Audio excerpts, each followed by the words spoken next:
যারা এই বারবার প্রোগ্রাম জায়গা চেঞ্জ করে দিছে, সরকারের লোক হোক, যারা বিরোধিতা করছে, অলি আল্লাহর উসিলায়, নবী প্রেমিকের উসিলায়, সব ধ্বংস হয়ে যাবো গা। একটারও বাঁচার উপায় নাই। যতগুলা মাজার ভাঙছে এবং ওই যে পাবলিকে সাজা দিল, লক্ষ লক্ষ মানুষ কষ্ট করতেছে। শরৎদিনে উদ্যান দিল না, কত যে সাজা ভোগ করতেছি, এই সাজা ভোগের শাস্তি ভোগ করবো।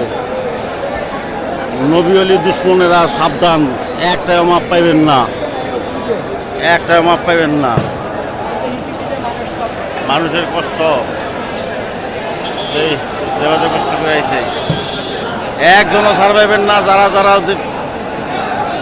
আমাকে মিটিং সুন্নিদের সমাবেশ বানচাল করার জন্য বহু চেষ্টা করছে, দুইবার জায়গা পাল্টাইছে, অনেক ফেস ক্লাবের সামনে দিছে, চারিদিকে লোক আলোক, লক্ষ লক্ষ লোক, রাস্তায় ট্রাকে বাসে কোনো হানি জায়গা হইতেছে না।